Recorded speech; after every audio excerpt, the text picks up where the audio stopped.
Hey folks, welcome to another Triple T Thursday. For those just joining us, that's tools, tips, and talk, where we'll discuss info for the knife maker. In today's episode, we're going to start the Intermediate Series playlist. I'm going to be redoing that playlist. This is a full end-to-end knife making course. And this one, we're going to be making a bowie knife. Okay. This is a hidden tang construction, so we're going to be doing a guard, we're going to be doing a false edge, and I'm going to be hand forging this out of W2. So we're going to be putting a hamon on it. So lots of more advanced techniques than we covered in the beginner series, so stay tuned. There's lots of stuff you're going to get out of this series, and I want you to follow along. Well, folks, I'm ready to get going on this. For this project, I'm actually going to be using the induction forge. You could easily use a propane forge for this. I just want to try out and keep using the induction forge. And since it's just a simple forging project, this is what I'm going to use. The induction forge does seem like a magical piece of equipment. If you want to know more about this, check out the video in the corner. Since this was the first round and I'm heating it from cold, this one took the longest, at about 23 seconds. But after that, it only takes about 5 seconds to heat it up again.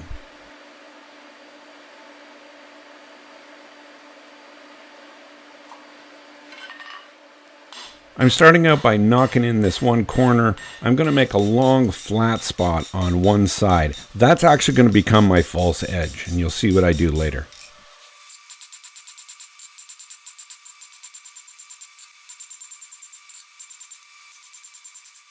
My starting stock here is a 1/4 inch by 1.5 bar of W2.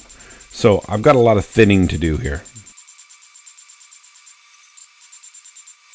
Here I'm using my Two Bastards straight peen hammer. This is what I'm using to thin out the stock.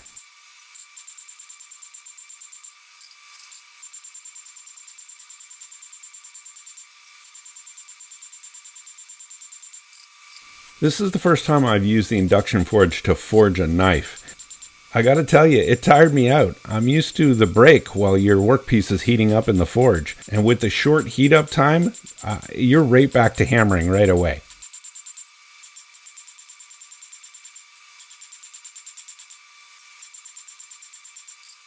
So I'm still doing a combination of thinning out the blade and also putting that flat spot in.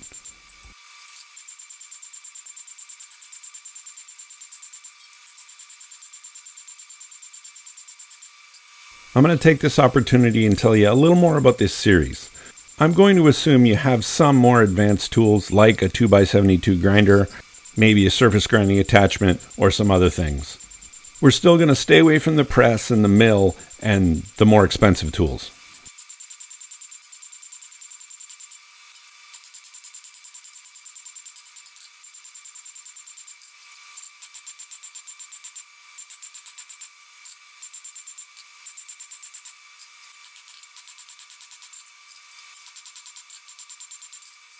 I've had people ask me, why would you ever do a hidden tang knife? Well, there's a bunch of reasons. One, if you want a guard, then obviously you need a hidden tang because you need to slide the guard on.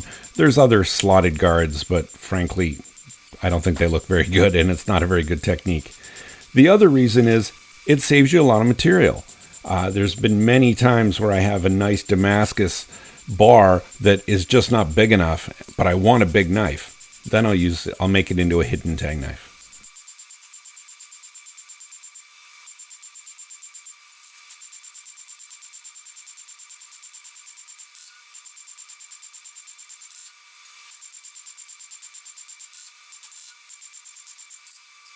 Some of the important aspects of this course are going to be setting up the tang for the guard, fitting your guard, how to do the slot in the guard, and a whole bunch of other techniques around guards and things you need to do for hidden tang knives.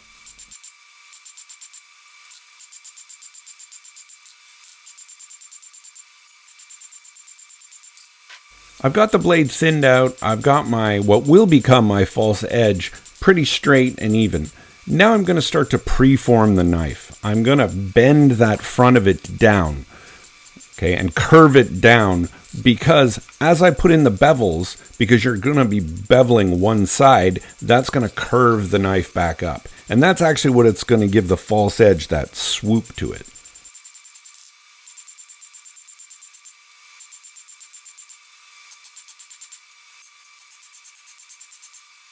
Now I'm starting to hammer in the bevels on the knife. You're going to start to see it curve back up, and that's going to give that false edge, that upward curve.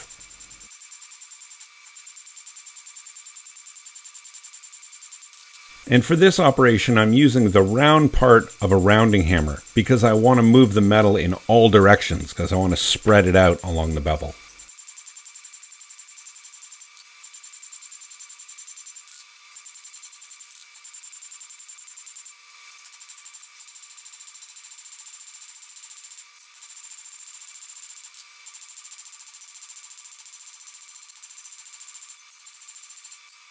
I'm also moving up towards where I want the recurve to be, just to make sure I can thin that out as well.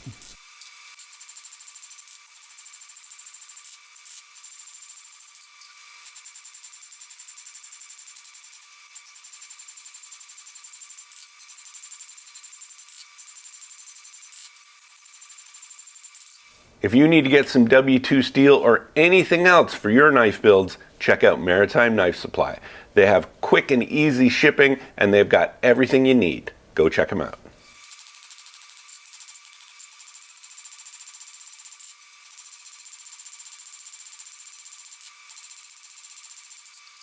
Now it's time to isolate the tang.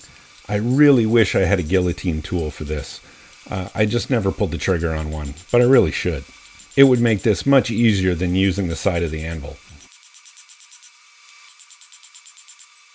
A really important aspect of hidden tang knives is the tang placement.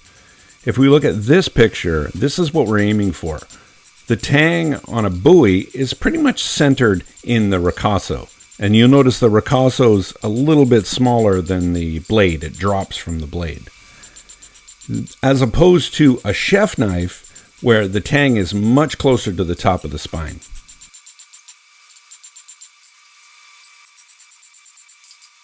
The length and width of the tang is purely dependent on the type of handle you're going to put on it.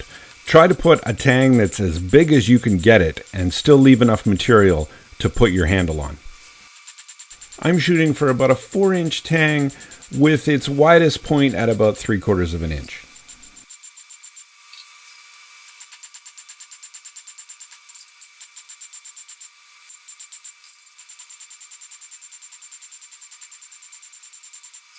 Obviously, this would be easier just doing this on the press, but I promise you guys I would use a hand hammer.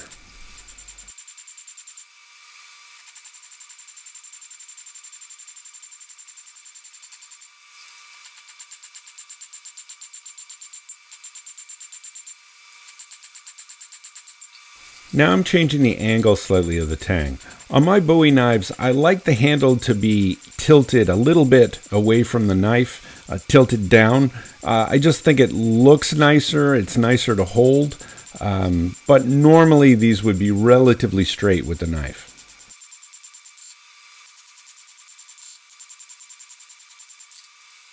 And now I'm just doing some final touches. This is not perfect by any means, certainly not absolutely forged to shape, but I want to get it pretty close.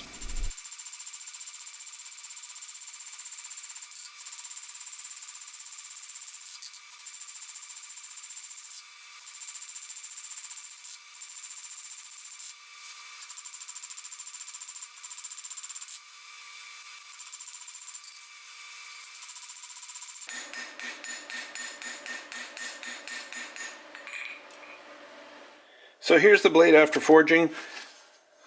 Blade is about 8 inches. It'll be a little shorter. We need to basically square off these shoulders. We'll do that on the grinder. So I'm going to go on the grinder and just finish up the profile. Right here is a little bit of a bump, so there's got to be a bit of a curve here.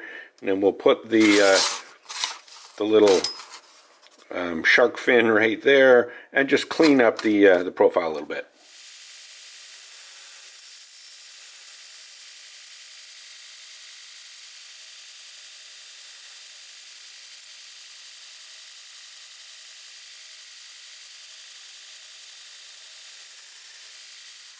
Now I flip the grinder horizontal, and I'm just going to go over the profile, smooth out all the edges. I want nice, continuous flowing curves.